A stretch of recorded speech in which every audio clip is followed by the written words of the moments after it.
Hello, and welcome to Die Rollin. I'm the ever excitable Adam, and today I have the pleasure to talk to you about Escape from Site 19, which is in the most fantastic box. This is one of the most thematic, immersive experiences I have played for a long time, and even the box itself it's different to all the other kind of stuff that you can get. I'm going to talk you through some basics about the game to just talk you through the general mechanics behind what you're doing, and join you back here where I will talk you through my thoughts on this game. Escape from Site 19 is one of the most atmospheric games you're likely to have. So the first thing you need to do is make sure you're playing the game in a private room, preferably at night. You've got to ensure there's enough light by which to read the cards while maintaining an intimate ambience. A lamp or the candle should be sufficient. Play unobtrusive, soft background music, turn off all cell phones or use the airplane mode, and read the administrator's letter as a team.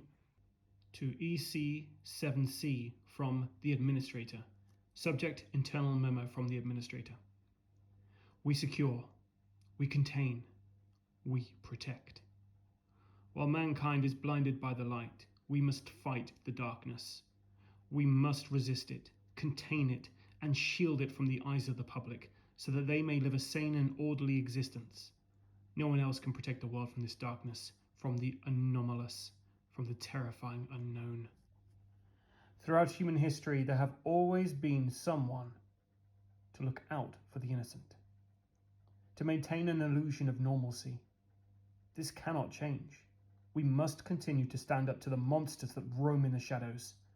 This is our purpose, and the reason our goals justify our means, no matter the cost. The Foundation must act as the world's protector, as its silent guardian. But we face a catastrophe. There has been a containment breach at Site 19. Anomalies have broken free of their cells, killed their keepers, and now prowl through the site. Some possess the ability to alter time and space. Many are capable of carnage, all threaten to escape into the wider world. Worst of all, without the swift recontainment of the anomalies, we face the possibility that the Foundation's existence will be revealed to the public. So we need your help.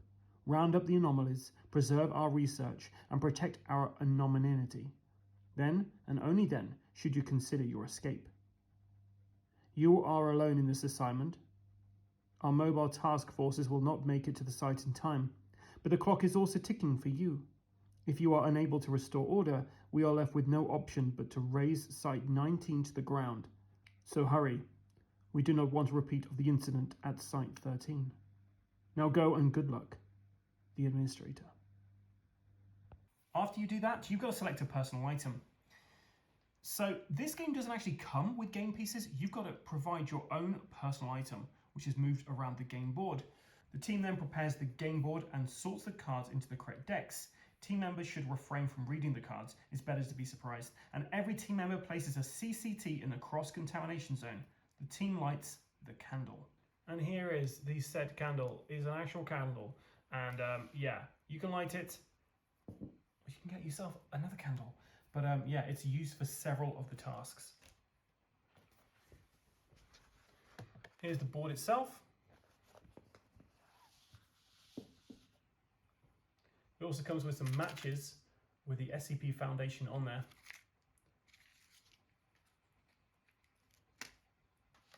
Here's our CC tokens in there.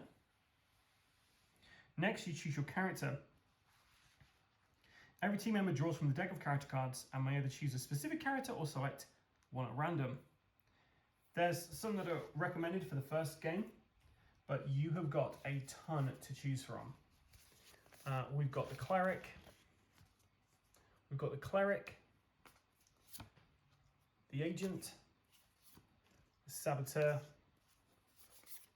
the D-class, the mercenary, the worshipper, the tactical responder,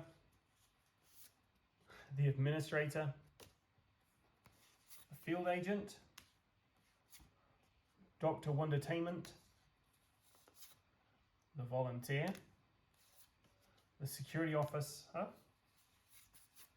the MTF commando, the hunter, the shaman, the courier,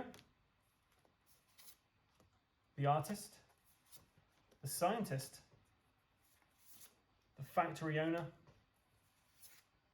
the VIP, the demolisher, the site director, the researcher, the containment specialist, the preacher, and the O5 council member. Once you've selected your characters, you're going to be drawing a random SCP-0001 card, and you place it down, face down, at the end. The team sets a time limit now for reaching the end. The time limit varies depending on the number of team members. So a team of 3, it's going to take you 2.5 hours. A team of 5, 3 hours and 30 minutes. Next, it's a very important part, it's the character introductions. Every team member rolls the dice to decide who will introduce his character first. The dice is then rolled again to decide which team member will take the first turn. The team member who starts the game determines the order of play. Here's an example of some personal items that you could use to play the game with. Once the game is prepared, the team is ready to start the first round. A round consists of each team member taking a turn. A turn consists of several phases. The first phase, preparation, does not apply in the first round of the game, so you should skip this to begin with. The second phase is movement. The team member rolls the dice and moves forward the corresponding number of squares. The team member draws a task card corresponding to the square on which he has landed. He then reads the entire card aloud. The SCP file number, the anomaly's name, the story, and the task. Note the team member must not read the card before sharing its contents with the team.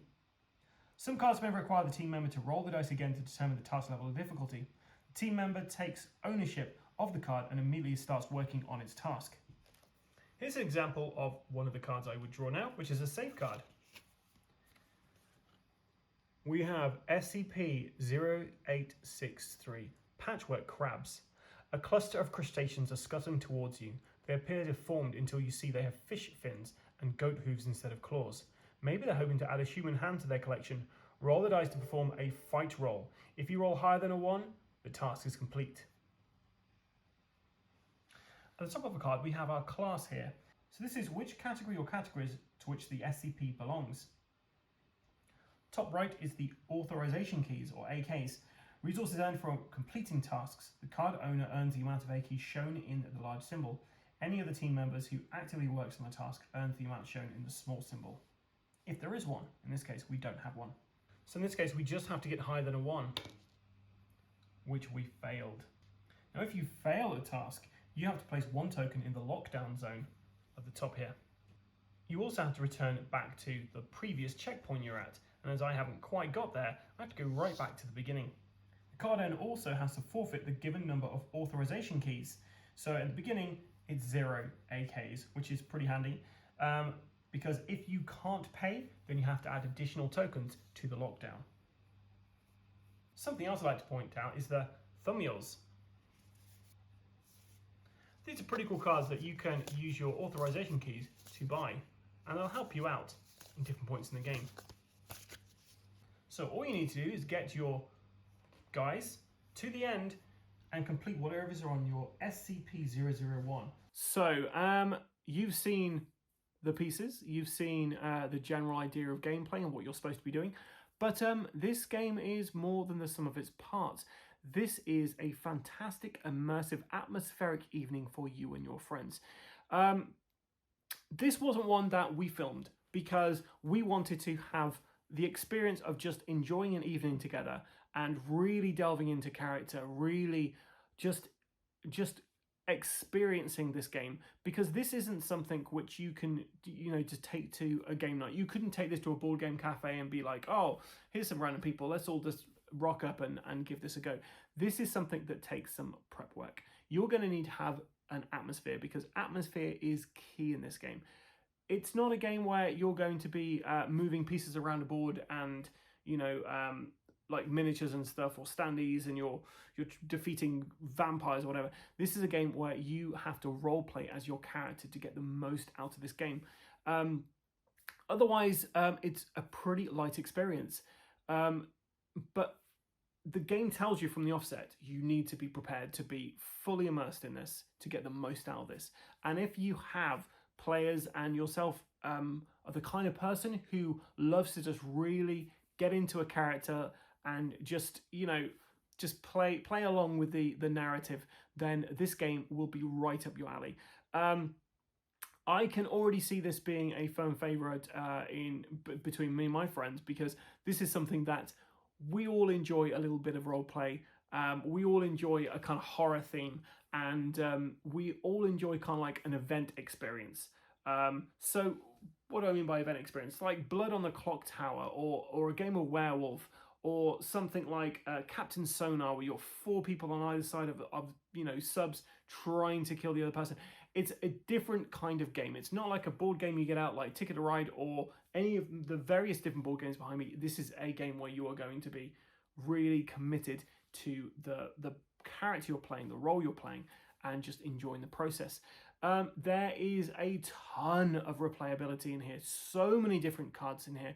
The characters alone, there is a plethora of them to choose from. And they do give you some ideas of which ones to start out with from the beginning, which is pretty good. The rulebook itself is fairly light. It's easy to teach, easy to pick up. And I may have made some mistakes when we did our playthrough, but nobody really complained. Everyone just had a good time. And we lost when we were playing it, but it didn't feel like the game was unfair. It actually felt quite thematic that we were just couldn't quite get to where we needed to get to. The candle that comes with it is really atmospheric as well. It's fantastic. We didn't use that for this one because I just didn't want to, I didn't want to ruin it, if I'm honest. So we just grabbed another candle, and I don't know whether I had the same timed wick on there or not, but who knows. But yeah, this is a lovely package. If you are the kind of people who enjoy escape rooms, but not so much the puzzle element of that, just enjoy being in a kind of a thematic, immersive experience, then Escape from Site 19 is definitely for you. This is not for you though, however, if you are a type of person who just likes to play a board game where you've got a character card, you've got some cards to play your actions out, you've got, a start and a finish, it's not going to be for everyone. This is only for people who really like immersive experiences. And there's not much else out there like this that I'm aware of. And I've played at least 3 games. So yeah, I always look for these kind of games, something that brings something new to the table, something that immerses me further, because for me, immersion is the key to this. Any kind of board game has to be immersive and have great gameplay. The gameplay in this isn't the most taxing gameplay. It's fairly straightforward stuff, fairly simple stuff, which is why if you are not going to be doing this in character, it might be a bit cold for you, because you might think, oh, there's much more games out there which have a lot more kind of in-depth gameplay, a lot more gripping kind of gameplay than what you have in this. So it's a hard one to recommend, because for me this is definitely up there, because I've not played a game like this. It's fantastic fun with the right people. That's the little asterisk there. With the right people, this game is great fun. I can imagine though playing this with Jamie, for instance, who isn't the kind of person who likes to really immerse himself into a role per se, and some other people I know, it's just not their cup of tea. They wouldn't like this. Because this is more a kind of creative, collaborative, immersive experience than it is, anything else, I guess. The SCP Foundation that this is based on, this is not something I'm that acutely aware of.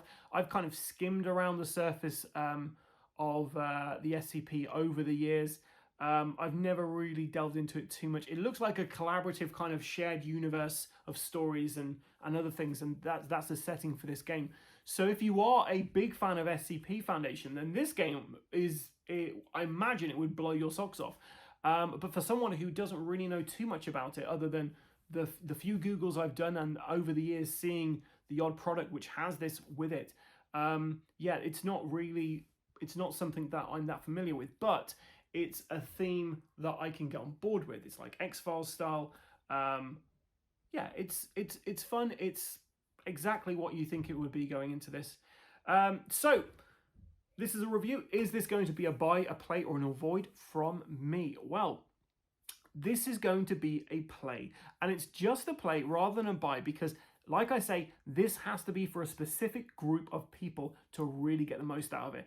If you do, however, have a group of friends who really like to immerse themselves in an experience, love role playing, love kind of getting to character, you know, turning up at a game night in character, in dress, if you can set up the room to be dim, but, you know, light enough you can read what's on the cards, this is a buy for you, because this is a fantastic experience.